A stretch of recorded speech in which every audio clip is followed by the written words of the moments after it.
안녕하세요. 오늘은 사티어 빙산 의사소통 5장 일치적 의사소통과 비일치적 의사소통이 뭔지 한번 살펴볼게요.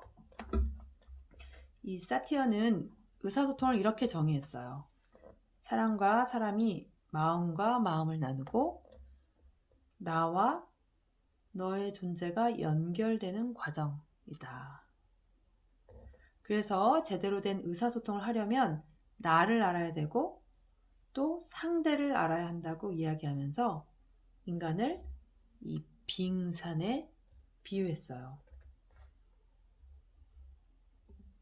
자, 이 빙산이라고 하는 거는 겉으로 드러나는 행동, 말, 이 부분, 또 이 무의식, 나의 내면 안에 있는 내가 기억하지 못하는 것들을 포함해서 감정, 생각, 또 내가 진짜 원하고 이 삶을 통해서 원하는 어떤 사랑, 수용받는 것들, 인정받는 것 등등등등 해서 또 타인과 타인 사이의 기대감, 내가 나한테 갖는 기대감, 내가 상대방한테 갖는 기대감, 또 상대방이 나한테 갖는 기대감, 이런 것들을 포함하는 내 내면 세계. 그 내면 세계와 이 겉으로 보여진 것이 이게 일치할 때 그 사람이 이제 일치되었다, 일치된 사람이다 이렇게 표현해요. 의사소통에서 이렇게 나와 내가 나의 내면과 나의 행동, 언어, 말 이런 것들이 일치되는 것이 엄청나게 중요해요. 그렇게 일치된 사람이 일치된 의사소통을 할 수 있대요. 일단 의사소통을 하려면 언어로 하잖아요. 언어. 나의 언어와 상대의 언어가 같은 단어를 쓰지만 예를 들면 나는 너를 좋아해. 근데 좋아하는 것도 달라요. 그렇겠죠. 어떤 사람은 그냥 아무나 다 그냥 기분 좋으면 좋다고 하는 사람이 있고 정말 좋아하는 사람, 내 마음과 모든 것을 다 줄 거야 이렇게 해서 좋아한다고 말하는 사람이 있기 때문에 한 단어를 가지고도 사람과 사람들은 다른 의미로 사용할 수 있어요. 해석도 다르고. 그래서 좋은 의사소통은 내가 경험한 것을 적절하게 정확하게 전달하고 또 상대방, 듣는 사람도 상대방이 말하는 경험과 말의 내용을 정확하게 듣는 것이 필요하다고 해요. 그런데 이제 이게 잘 안 된다는 거죠, 사실은. 잘 안 된다는 거죠. 왜 안 될까요? 금방 말씀드린 대로 자기와 자기가 일치된 사람, 그런 사람만이 일치적 의사소통을 할 수 있다고 해요. 그러니까 일치적인 사람은 어떤 사람이냐면 내 안에 내가 있는 사람이에요.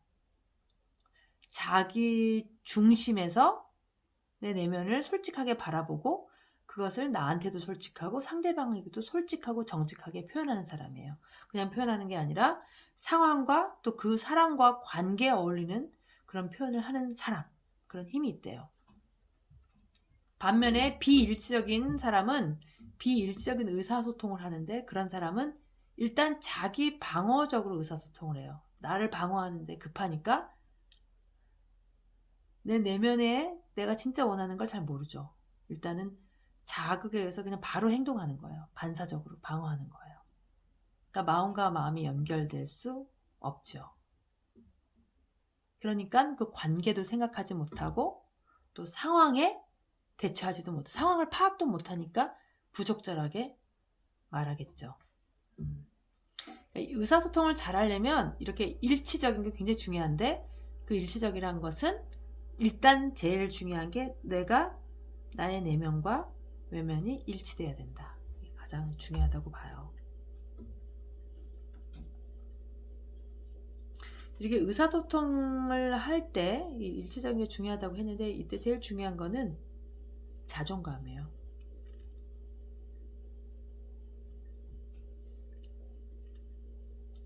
이 자존감은 이 원가족, 그러니까 나의 부모, 성장할 때 나의 부모에 가장 큰 영향을 받는데요. 자존감이 의사소통에 굉장히 큰 영향을 준다. 근데 자존감이 낮은 사람은 외부로부터 압력을 느끼면 내가 내 중심 안에 없기 때문에 이 존재 자체가 흔들리는 거예요. 불안한 거죠. 그래서 자기를 방어하는데 급급한 거예요. 그러니까 자기 자신의 경험이나 생각이나 느낌, 감정 그런 것들을 표현하지 못하죠. 솔직하게. 예를 들어서 어떤 상황 속에서 썰렁한 농담하는 사람 있잖아요. 상황에 안 맞는. 그런 것도 비일치적인 의사소통이라고 할 수 있어요. 전체적인 상황을 파악하지 못하는 거예요. 그 이유가 여러 가지 있겠죠.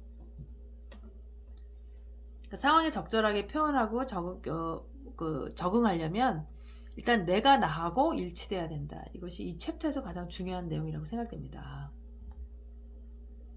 일치적 상태의 의사소통은 뭐냐? 지금 말씀드린 대로 사람을 하나의 빙산으로 표현한다면 이 빙산이 일치돼야 돼요. 이 빙산이 일치되어야 해요. 나의 내면 그리고 겉으로 표현되는 부분. 그런데 실질적으로 다른 생각하면서 겉으로는 친절하게 말하는 경우 있잖아요. 어쩔 수 없이. 감정 노동하는 직업을 가진 사람들, 또 직장에서 어쩔 수 없이 속으로 꾹꾹 참으면서 겉으로는 또 다른 표현이나 말을 해야 되는 어떤 상황들이 있죠. 그런 것들이 내 내면과 표현되는 부분이 일치하지 않는 거예요. 물론 그런 상황들이 많이 있죠. 그렇게 할 수밖에 없는 경우도 있겠지만 사실은 그런 상황 속에서 적절하게 나의 내면과 일치돼서 표현할 수 있는 그런 힘을 기르는 게 정말 좋아요.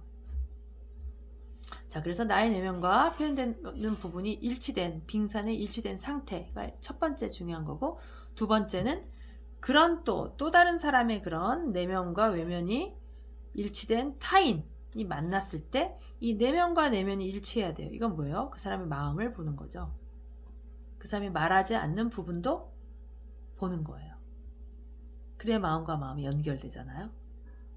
세 번째는 나와 그 사람의 관계, 연인 관계냐, 직장 상사 동료냐, 그냥 스치고 지나가는 사람이냐, 오래된 친구냐에 따른 그런 관계에 맞는 그런 의사소통을 해야 되고, 또 그 상황이 어떤 상황이냐, 상황이 일치해야 된다.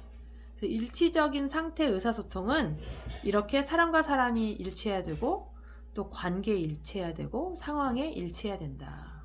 그런 얘기를 하고 있어요. 다시 한번 요점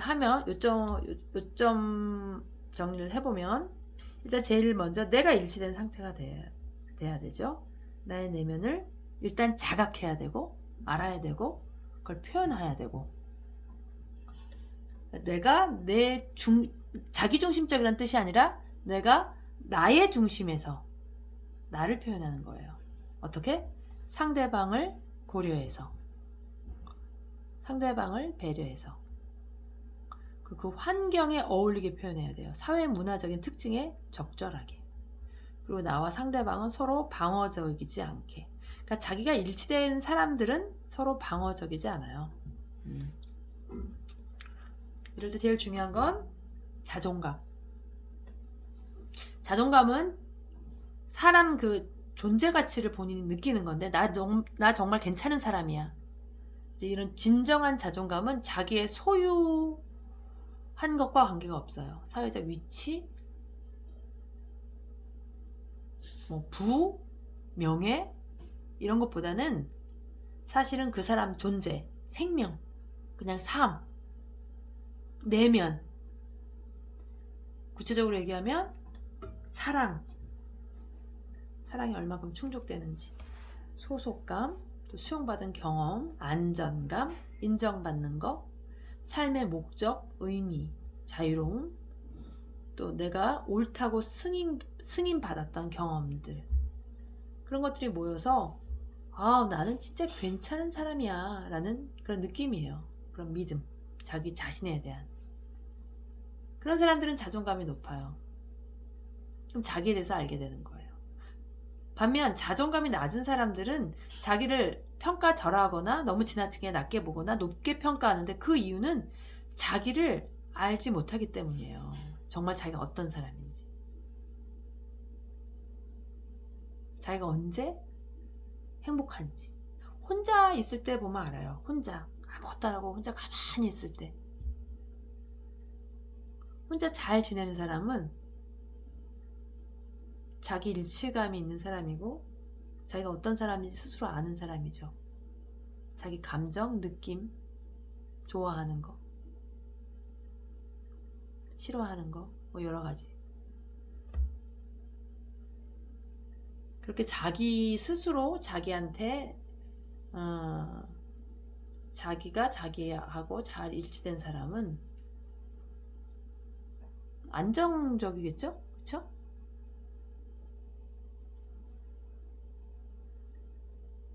뭐 다른 다른 게 필요 없지 않아요? 그러면 그냥 사는 거죠, 뭐 편안하게. 뭐 다른 사람한테 뭐 특별하게 어떻게 보일 이유도 없고, 뭐 그렇죠? 그냥 뭐 삶에 솔직한 거니까 자기 자신한테 솔직하고. 일단 그게 굉장히 중요한 거, 되게 1차원적으로 첫 번째 단추. 내가 나를 잘 아는, 인정하고 수용하고 공감하고 그 상태, 내가 일치적인 상태, 그것이 되게 중요하다, 의사소통에. 그렇게 일치적인 사람은 내면에 힘이 있는 사람이에요. 자유로운 사람. 자기 자신에게 맞지 않는 것은 과감히 던져버리고 새로운 것을 더하려는 사람. 그래서 새로운 가능성에 도전하는 사람. 그렇죠. 어디 뭐 얽매여 있는 게 아니고 붙잡혀 있는 게 아니니까 자유롭죠. 새로운 것에 자기 모든 에너지를 쏟을 수 있죠. 그렇죠? 한 부분에. 근데 감정적으로 힘든 사람, 무언가 타인 때문에 내가 뭐 잘못됐어? 복잡하잖아요. 그러면 뭐 이렇게 자유롭지 못하죠. 어딘가 연결되어 있어 붙잡혀 있는 느낌? 일치적이지 않은 사람인 거예요. 그런 사람에 대해서 한번 알아볼게요. 일단 그거를 여기서는 비일치적인 사람, 비일치적인 사람은 비일치적인 의사소통을 하는데 그 사람은 일단 심리적으로 미성숙하다. 그리고 정상범위의 심리적인 성숙도를 갖고 있는데 조금 비일치적인 대처 방식, 환경에 좀 비일치적인 대처 방식을 한다. 이런 사람이 있어요. 첫 번째. 두 번째는 정상적인 범위의 심리적인 성숙도를 갖고 있고 또 상황에 좀 비일치적인 대처 방식을 해요. 이게 반반이에요. 그런데 이제 세 번째는 정상적인 범위에 있는 사람이긴 한데 상황에 매우 심각한 수준으로 대처하는 거예요. 굉장히 예민하게. 그 상황에 맞지 않게. 그게 굉장히 많은 그 상황에 대처하는 게 심각한 수준인 사람이죠. 이 세 번째. 네 번째는 현실을 제대로 인식을 못해요. 망상, 왜곡. 병이 난 상태죠. 이럴 때 3번, 4번은 전문가의 도움을 받아야 한다고 해요. 근데 제가 볼 때 정신적인 어떤 질병이 오지 않았다면 그 1번, 2번, 3번 심각하긴 하지만 정상 범위의 이제 성숙도를 가진 사람, 어느 정도의 기능을 하는 사람이라면 코칭이 가능하지 않을까 이렇게 생각해요. 하지만 이제 너무 우울증에 심해서 약을 먹거나 그러면은 이제 병원에 가야죠. 이거는 코칭은 정상 범위에 있는 사람들만 코칭이 가능합니다. 여기서 이제 정상적이다라고 하는 것, 그것과 또 상황에 얼마나 유연하게 적절하게 적응하느냐, 이거의 비율을 비교한 거예요.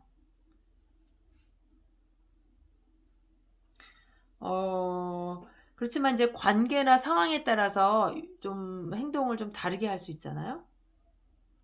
상황이 유연하게. 그런 거는 비일치적이라고 하지 않는데요. 자기 자신이 일치적인 상태에서 그 상황에 따라서 유연하게 대처하는 것은 비일치적인 게 아닙니다. 자, 그럼 비일치적인 이제 유형을 한번 살펴보면 이제 대표적으로 어머니의 모습이에요. 어머니의 모습. 희생하고 착하고 순하고 이런 모습 있죠? 그런데 이제 아이들 다 크고 난 다음에 이제 황혼 이혼을 하거나 이제 화병 걸린 사람, 이런 사람들은 어떤 사람이냐? 자기 자신을 너무 죽인 사람이에요. 내가 없어요. 나한테 인정받는 게 아니라 타인에게 인정받기 위해서 내 요구가 아니라 상대방의 요구에 응한 사람들이에요. 내가 너를 위해서 얼마나 희생했는데. 상대방한테 어떤 책임감을 부여하죠. 억압하는 느낌? 사실은 통제하고 있다고 또 말해요. 이제 경우에 따라 좀 다르겠지만, 내가 이렇게 희생을 해서 너에게 했으니 너는 당연히 나한테 어떻게 해줘야 돼. 이런 식으로 통제하는 거죠. 가끔 그 상대의 욕구를 채워주려고 그 경계선을 막 침범하기도 한대요. 자식한테 그래서 좀 문제 생긴 경우 많잖아요. 이것도 비일치적인 의사소통을 하는 거예요. 내가 없으니까. 내가 있어야 돼요. 상대방은 내가 없는 사람이 막 상대방한테 지나치게 배려하고 또 종정을 베풀고 또 돌봐줄 때 상대방이 굉장히 불쾌해. 그래서 거부감을 막 이렇게 보여. 그러면 이런 유형은 굉장히 배신감 느껴요.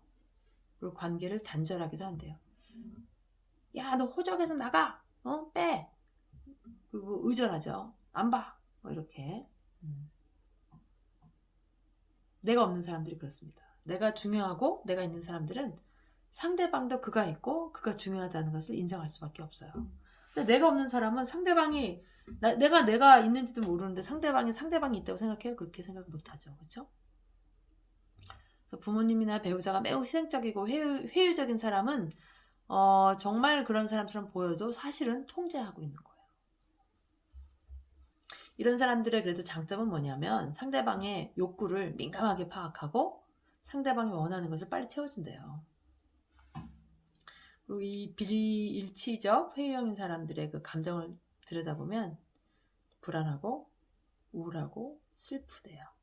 버려짐에 대한 두려움이 있고. 내가 없는 거죠. 그렇죠? 내가 있어야 됩니다.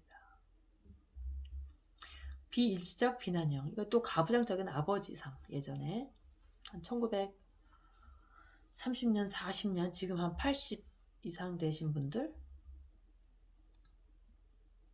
자기중심적이에요. 다른 사람의 정신에 대해서 관심이 없어요. 다른 사람이 이럴 것이다 라고 이렇게 이미지를 만드는 그런 능력 자체가 없대요. 왜?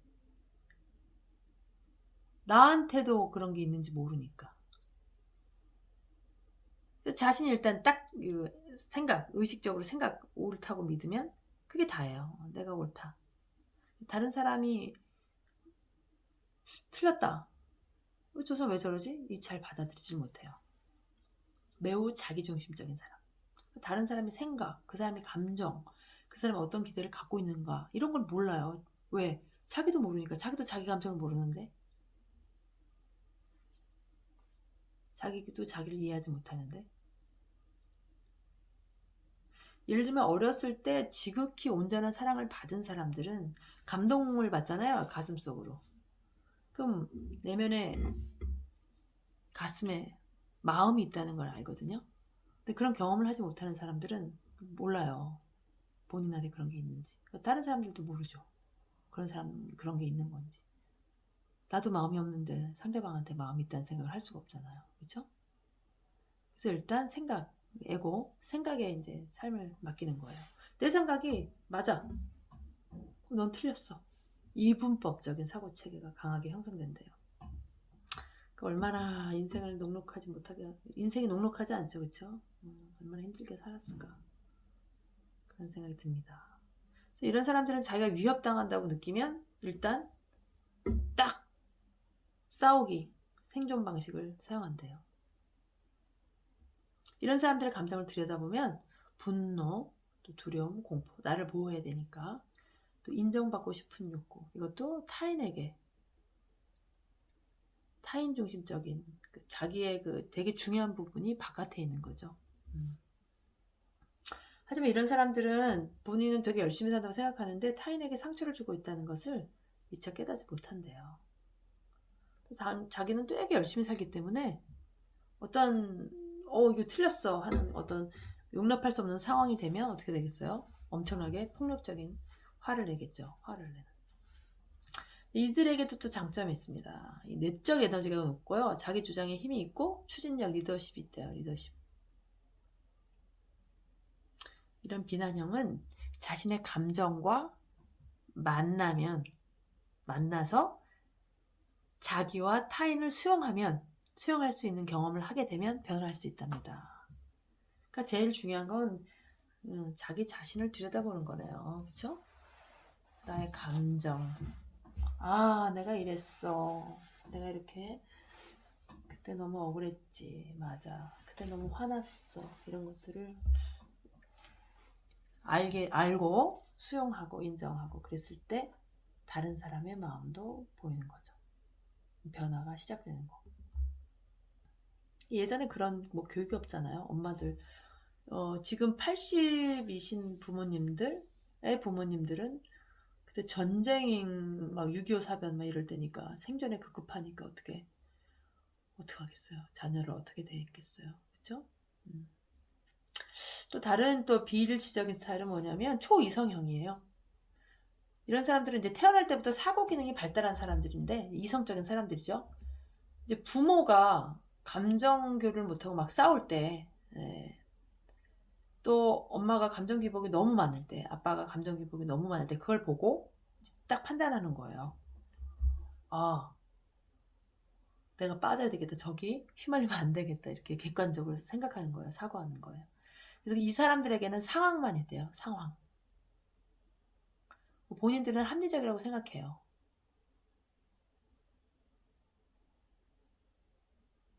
그리고 합리적으로 판단했다고 생각하고.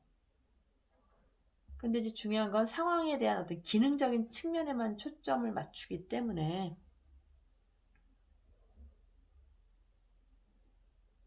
보편성이 떨어지는 거죠. 자기 혼자만의 생각을 하는 거예요. 자기가 이성적으로 합리하기 때문에 자기 맞다고 생각하는데 사실은 보편성이 떨어져요. 왜곡되었기 때문에 자기중심적이고 지엽적이기 때문에 자기가 본 단순한 정보와 자기 사고에서 있는 그 논리적 차원에서만 판단했기 때문에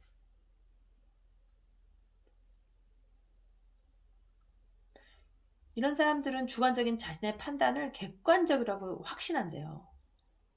그리고 그런 판단의 근거에서 다른 사람을 또 평가해요.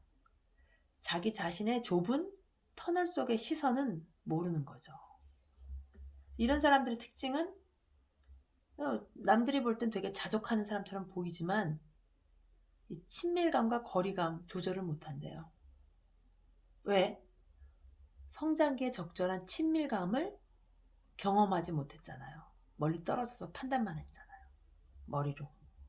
그래서 이런 사람들은 감정적인 것은 나쁜 것 이렇게 생각하기 때문에 인간을 총체적으로 볼 수 없죠. 인간은 감정과 생각 이것을 균형 있게 조화롭게 봐야 되거든요. 인간 자체의 구성이 여기 무의식 자기 내면 세계는 물론 기억하지 못하는 것들도 신체가 기억하고 있지만 이 감정, 보통 감정이 있잖아요. 감정이 있어요. 무섭고 떨리고 설레이고 두렵고 지루하고 여러 가지 있어요. 평안하고 충만하고. 근데 그런 것들을 느낄 겨를이 없어요. 경험이 없던 사람들. 특히 이 초이성형은 이 생각에만 발달된 거예요. 이 두 가지가 어떻게 해요? 좌우가 균형과 조화가 있어야 되거든요. 그게 온전하거든요. 왜? 모든 사람이 그러니까. 어떤 사람은 또 감정만 발달한 사람이 있어요. 어떤 사람은 이성만. 이 두 가지가 적절하게 균형적이어야지 원만한 의사소통을 할 수 있어요.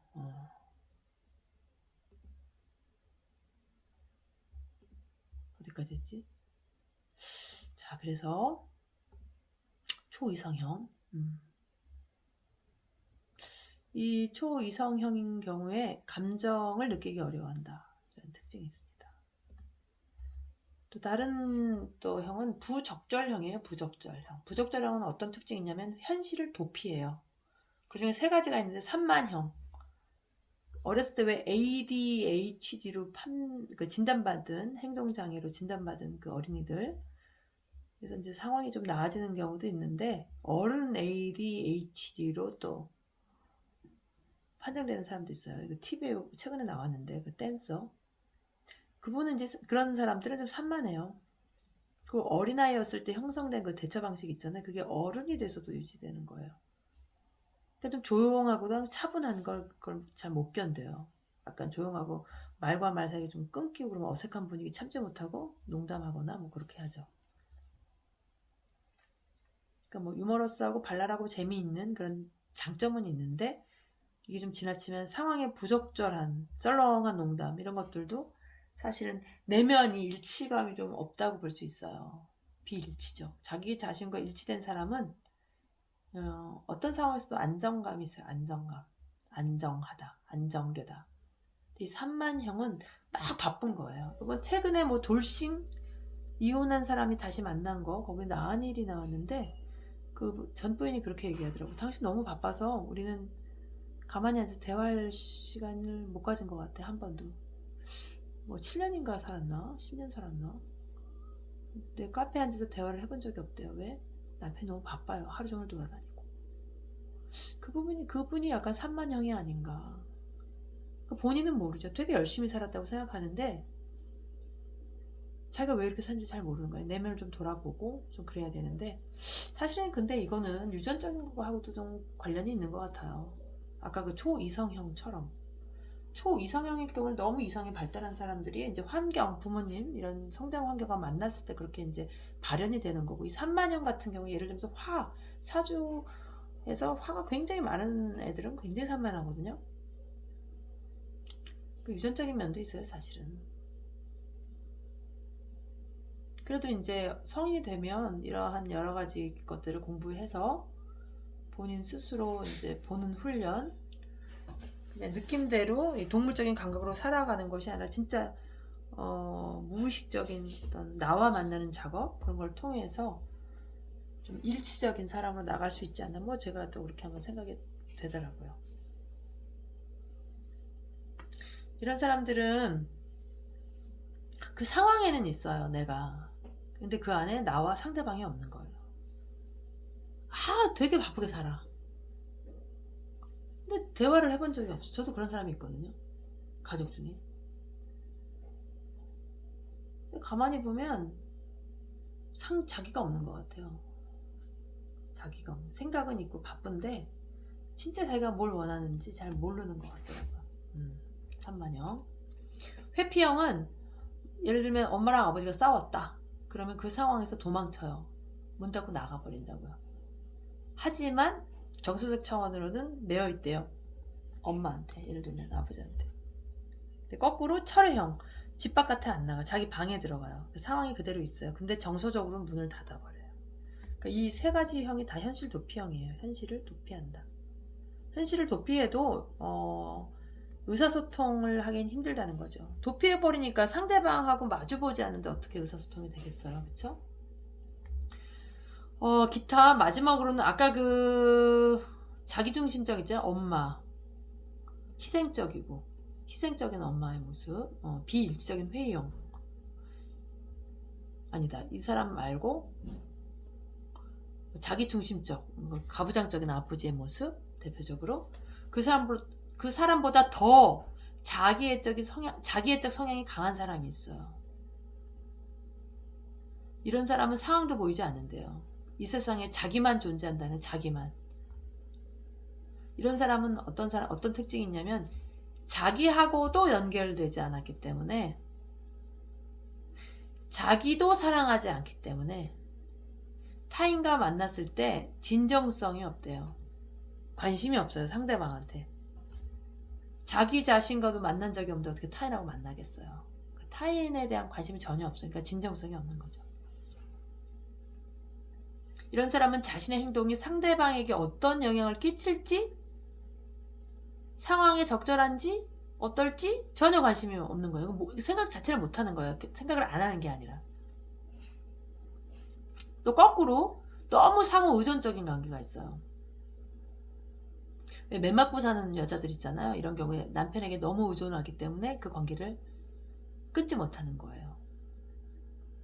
거꾸로 상대방을 너무 통제하는 그 남자도, 이게 뭐 남녀가 바뀔 수도 있지만 그 사람도 상호 의존적인 관계예요. 결국 내 안에 내 중심이 없으면 타인한테 중심이 있는 거거든요. 결국 그 둘은 한 사람은 피해자, 한 사람은 가해자. 한 사람은 통제, 다른 사람은 의존. 근데 예를 들어서 이렇게 의존하던 여자가 남자일 수도 있지만 이런 사람이 내면의 힘을 얻게 되면 어떻게 되는 줄 아세요? 그럼 거꾸로 예를 들어서 남편이 자기를 막 비난했어요. 아까 이 비난. 그 여자가 이 회유형인 거예요. 자기 감정을 억압하고 상대한테 희생하고 잘 맞춰준 사람. 남편이 예를 들어서 자기 중심적인 사람, 통제하는 사람, 비난하는 사람, 자기는 옳고 넌 틀렸어 이런 사람. 이런 부부관계인데 여자가 내면의 힘을 만약에 얻게 된다. 이러면 이 아내가 비난형이 된대요. 난 옳고 넌 틀렸어. 이렇게. 재밌죠? 결국에는 그 왜 시어머니 욕하면서 시어머니 닮는 것처럼 이 의사소통은 어렸을 때는 부모한테 배우고 또 결국 결혼해서는 내가 일치적인 사람이 아니라면 배우자한테 나쁜 걸 먼저 배운 것 같아요. 확실히. 나쁜 거를 먼저 도둑질을 먼저 배우는 건다. 참. 어쨌든 이렇게 상호 의존적인 내가 일치감이 없는 그런 사람은, 그런 부부는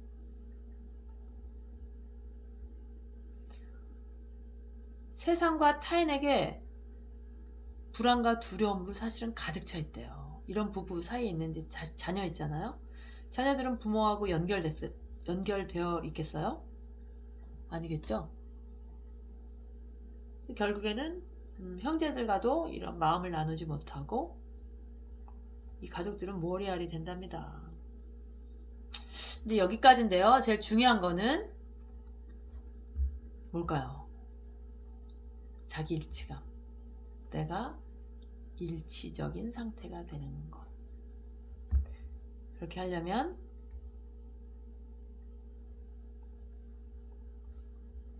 나의 내면을 들여다보고 무의식적으로 하는 행동, 습관 이런 것들을 발견하고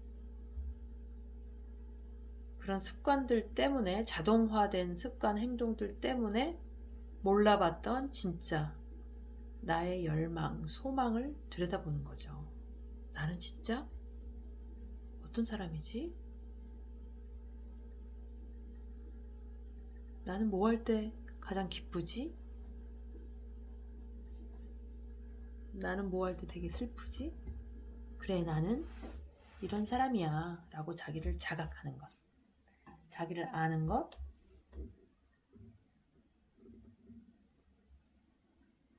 발견해서 소중한 가치를 발견하는 것, 그걸 발견했다고 생각해보세요. 진정한 자기, 트루 셀프, 진짜 내가 원하는 것을 알고 있다고 생각해보세요. 그럼 정신없이 살까요? 다른 사람이 부당한 얘기를 하는데 도망갈까요? 정말 자기가 어떤 사람인지 아는데? 그럼 자기를 솔직하게 얘기할 수 있겠죠. 일치감을 갖고 행동과 말도 내 내면과 일치감을 갖겠죠. 이게 돼야 또 상대방도 또 그게 돼야 대화가 되잖아요. 의사소통이 되죠. 그렇죠? 마음과 마음에 다리가 생길 것 같아요. 다리가 생겨야 건너가잖아요. 이런 거 보면은 참 의사소통하기 굉장히 힘들겠다. 이런 생각이 들고요. 또 한편으로는 야, 정말 내가 되면 많은 사람들, 많은 세상을 만날 수 있겠구나. 이런 생각도 드네요. 자, 여러분들 오늘 어떻게 느끼셨나요? 저는 인간이란 정말 묘한 존재구나. 관계 속에서 형성되었지만 부모 밑에서 많은 그동안 만난 사람들 사이에서 형성된 지금의 나지만 또 새롭게 태어나서 또 새로운 내가 될 수도 있겠구나. 저는 그런 생각을 좀 했어요. 일신의일신 조금씩 한 걸음 새롭게 나아가는 거죠. 새로운 나를 만나고 그런 나와 또 다른 사람, 또 다른 세상과 새롭게 만나봅시다. 여러분. 여기까지 할게요. 다음에 또 봬요. 바이바이. 감사합니다.